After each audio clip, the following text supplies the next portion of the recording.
परिचय 25 फरवरी 1948 को सिक्किम में जन्मे डैनी का पूरा वास्तविक नाम शेरिंग फिन्सो डेंगजोंगपा है।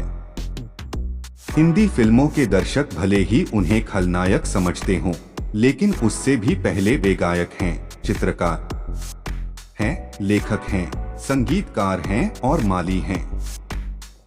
पर्यावरण के संरक्षक हैं, पर्यटक हैं, बियर फैक्ट्री के मालिक होकर सफल व्यवसायी हैं। इतने सारे चेहरों से सुकून की जिंदगी जीने वाले वे एक भले इंसान हैं।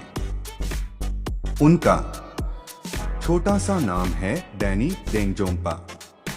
यह नाम जया भादुड़ी का दिया हुआ है, जो पुणे के फिल्म एंड टेलीविजन संस्थान के एक्टिंग कोर्स में उनकी सहपाठी रही हैं। पारिवारिक जीवन हिंदी डैनी ने मुंबई के समुद्र किनारे खड़े रहकर उससे बातें करते सीखी है। सनम बेवफा और खुदा गवाह फिल्मों के दौरान उन्होंने उर्दू सीखी। सिक्किम की राजकुमारी गावा से उनका विवाह हुआ है और उनका एक बेटा रिंझिंग और बेटी पेमा है। डैनी अपनी शर्तों पर काम करते हैं, अपने ही अंदाज में जिंदगी जीते हैं। वे रविवार के दिन कभी शूटिंग नहीं करते। मार्च अप्रैल मई में अपने परिवार के साथ छुट्टियां मनाते हैं। व्यवसाय डैनी को शोले फिल्म में गब्बर सिंह का रोल ऑफर हुआ था, मगर फिरोज खान की फिल्म धर्मात्मा की फिल्म की शूटिंग में व्यस्त होने के कारण उन्होंने मना कर दिया। इसका डैनी को कोई अफसोस नहीं है। डैनी ने लता मंगेशकर, आशा भोसले और मोहम्मद रफी के साथ युगल गाने गाए हैं। उनकी 2 बियर फैक्ट्रियां हैं। उनका भाई इनकी देखरेख करता है। डैनी अपने सेहत के प्रति सबसे अधिक सावधान रहते हैं। उनका तर्क है कि यदि आप बीमार हैं तो फिर करोड़पति अरबपति होने का कोई अर्थ नहीं है। घुड़सवारी के शौकीन डैनी ने फिर वही रात नाम से एक फिल्म निर्देशित की थी। बॉक्स ऑफिस पर बुरी तरह पिटने के बाद उन्होंने दोबारा डायरेक्टर के घोड़े पर सवार होने से तौबा कर ली। प्रियर डैनी ने अपना फिल्म करियर नेपाली फिल्म सैनो से शुरू किया था। बचपन से उनकी इच्छा भारतीय सेना में भर्ती होने की थी। पुणे के आर्म्ड फोर्सेस मेडिकल कॉलेज के लिए उनका चयन भी हो गया था। इसी दौरान फिल्म एंड टीवी इंस्टीट्यूट के एक्टिंग कोर्स में प्रवेश हो जाने से वे वहां चले गए। बम्बैया सिनेमा में उन्होंने बी ग्रेड की फिल्मों से शुरुआत की। पहली फिल्म थी फिल्मकार BR इशारा निर्देशित जरूरत 1971। इसके बाद गुलजार की फिल्म मेरे अपने मिली। इस फिल्म से डैनी के अंदर बैठे कलाकार को सुकून मिला, लेकिन उन्हें सफलता मिली BR चोपड़ा की फिल्म धुंध 1973 से। फिल्म धुंध इस फिल्म के मिलने की कहानी दिलचस्प है। जब डैनी पुणे इंस्टीट्यूट में पढ़ाई कर रहे थे तो चोपड़ा साहब परीक्षक बनकर आए थे। डैनी का अभिनय देखकर वे प्रभावित हुए और भविष्य में कभी फिल्म में ब्रेक देने की बात भी उन्होंने कही थी। फिल्म धुंध की कास्टिंग के दौरान डैनी उनसे मिले। चोपड़ा साहब ने पुलिस इंस्पेक्टर का रोल ऑफर किया, मगर डैनी को नायिका के पति का रोल पसंद था। चोपड़ा साहब ने कहा कि पति के रोल के लिए उनकी उम्र छोटी है। डैनी ने दूसरे दिन मेकअप मैन पंढरी दादा से उम्रदराज पति का गेटअप बनवाया और सीधे चोपड़ा साहब के सामने जाकर हाजिरी दी। डैनी का फौरन सिलेक्शन हो गया। इस तरह धुंध फिल्म में एक कुंठित, विकलांग और लाचार पति के रोल को दर्शकों ने बेहद पसंद किया, खास तौर पर उनके द्वारा कैमरे की ओर फेंकी गई प्लास्टिक की प्लेट वाले सीन पर। सिनेमाघरों में देर तक तालियां बजाई गईं। यह प्लेट फेंकने वाला सीन डैनी के दिमाग की उपज थी। इस फिल्म ने उन्हें स्टार विलेन का दर्जा दिलाया। प्रमुख फिल्में मेरे अपने 1971, धुंध 1973, चोर मचाए शोर 1974 खोटे सिक्के, 1974 काला सोना, 1975 लैला मजनू, 1976 फकीरा, 1976 कालीचरण, 1976 संग्राम, 1976 लाल कोठी, 1978 अब्दुल्लाह, 1980 काली घटा, 1980 बुलंदी, 1981 कानून क्या करेगा, 1984 अंदर बाहर, 1984 युद्ध, 1985 जवाब, 1985 एतबार, 1985 प्यार झुकता नहीं, 1985 खोज, 1988 यतीम, 1989 सनम बेवफा, 1991 अग्निपथ, 1990 हम, 1991 खुदा गवाह, 1992 घातक, 1996 चाइना गेट, 1998 पुकार, 2000 16 दिसंबर 2002 रोबोट, 2010 बैंड बैंड, 2014 बेबी, 2015 नाम शबाना, 2017 फकीरा मचाए शोर। धुंध फिल्म के बाद डैनी को उसी तरह के अनेक रोल ऑफर किए गए, लेकिन प्रत्येक ऑफर पर सोच समझकर फैसला वे लेते रहे। उन्होंने पुराने दिग्गज दिलीप कुमार और वर्तमान नायक आमिर खान की तरह रोल पसंद करने के मामले में अपने चूजी को बनाया। कम काम और बेहतर परिणाम, यह डैनी की सफलता का मूल मंत्र रहा है।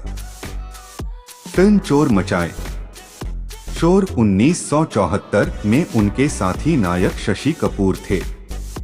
डैनी ने लोकल दादा का रोल निभाकर दर्शकों को खुश किया था। इस फिल्म से शशि कपूर से उनकी दोस्ती हो गई, जो अगली फिल्म फकीरा 1976 में परवान चढ़ी। फकीरा फिल्म के कालखंड में खोया पाया फार्मूले पर धड़ाधड़ फिल्में बन रही थीं। निर्माता एन सिप्पी ने डैनी को शशि कपूर के भाई का रोल ऑफर किया। डैनी को बड़ा आश्चर्य हुआ कि चॉकलेटी चेहरे के धनी शशि कपूर के भाई के रूप में दर्शक उन्हें कैसे स्वीकार करेंगे, लेकिन सिप्पी अपनी जिद पर अड़ गए। मजबूर होकर डैनी शशि के भाई बने। फिल्म के आखिरी सीन में खोया भाई शशि उन्हें मिलता है। पहले वे उसकी पिटाई कर समुद्र में फेंक देते हैं, फिर यह सोचकर कि अरे वह तो उनका सगा भाई है, वे समुद्र में डुबकी लगाकर उसे निकालते हैं। भावुक होकर दोनों भाई भरत मिलाप करते हैं। इस भावना प्रधान सीन को देख दर्शक भूल गए कि डैनी जैसे चेहरे वाला शशि का भाई कैसे हो सकता है। इस फिल्म से डैनी ने यह सबक सीखा कि रोल कैसा भी हो, अगर पसंद है तो मना नहीं करना चाहिए। अमिताभ के साथ अग्निपथ फिल्मी दुनिया में 18 साल गुजारने के बाद डैनी को पहली बार फिल्म अग्निपथ 1991 में अमिताभ बच्चन के साथ काम करने का मौका मिला। अमिताभ इस दौर में सुपरस्टार की हैसियत पा चुके थे। डैनी चाहते थे कि पहली बार में वे अपने को अमिताभ के सामने प्रूव करें, वरना हमेशा बॉर्न एक्टर होकर रह जाएंगे। शूटिंग के पहले दिन डैनी अपने कमरे में चहलकदमी कर रहे थे और पटकथा मुहैया नहीं कराने पर एक सहायक निर्देशक पर नाराज हो रहे थे। अमिताभ के सामने वे पूरी तैयारी के साथ जाना चाहते थे। पास के कमरे में ठहरे अमिताभ सब सुन रहे थे। सहायक के जाने के बाद वे खुद डैनी के कमरे में आए, पटकथा की कॉपी दी और कहा, चलो एक बार रिहर्सल कर लेते हैं।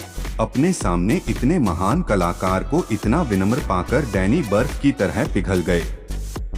उनके मन में अमिताभ के प्रति सम्मान कई गुना बढ़ गया। इसके बाद हम और खुदा गवाह जैसी फिल्मों में वे फिर साथ दिखाई दिए। डैनी फिल्म खुदा गवाह को अग्निपथ के दौरान अमिताभ से हुई दोस्ती का एक्सटेंशन मानते हैं। वैसे अग्निपथ फिल्म बॉक्स ऑफिस पर असफल रही थी। डैनी भी फिल्म के इस दोष को स्वीकार करते हैं कि अमिताभ से आवाज बदलवाकर निर्देशक ने सबसे बड़ी भूल की थी। अजनबी फिल्म बनी सीरियल अजनबी 1993। फिल्म की कथापटकथा स्वयं डैनी की लिखी हुई थी। अपने मित्र रोमेश शर्मा के साथ नए कलाकारों को लेकर अजनबी की शूटिंग पूरी की गई, लेकिन फिल्म को कोई खरीदार नहीं मिला, लिहाजा मजबूर होकर उसे टीवी धारावाहिक में बदला गया। पहले एपिसोड से ही अजनबी को बेहतर रिस्पांस मिला। 52 एपिसोड के बाद 23 एपिसोड का विस्तार मिलना अजनबी की लोकप्रियता और श्रेष्ठता का प्रमाण है। फिल्म खुदा गवाह के बाद डैनी ने फिल्मों में काम करना कम कर दिया क्योंकि विलेन के रोल पहले जैसे दमदार नहीं लिखे जाने लगे, हीरो ही विलेन बनने लगे। इसलिए डैनी ने जिस ऊंचाई को पाया था उससे निचले पायदान पर खड़े होकर काम ने फिल्मों में काम करना कम कर दिया क्योंकि विलेन के रोल पहले जैसे दमदार नहीं लिखे जाने लगे, हीरो ही विलेन बनने लगे। इसलिए डैनी ने जिस ऊंचाई को पाया था उससे निचले पायदान पर खड़े होकर काम करना उनके जैसे खुददार व्यक्ति को गवारा नहीं था। वे पहले से ज्यादा चूजी हो गए। सन 2000 में बोनी कपूर की बड़े बजट की फिल्म पुकार में आतंकवादी के रोल में वे नजर आए, जिसकी जिंदगी का मतलब पूरे भारत को खत्म करना रहता है। इस फिल्म का निर्देशन राजकुमार संतोषी ने किया था। संतोषी ने उन्हें घातक और चाइना गेट जैसी फिल्मों में भी सशक्त रोल निभाने को दिए। 2002 में उन्हें फिल्म 2016 दिसंबर का ऑफर मिला।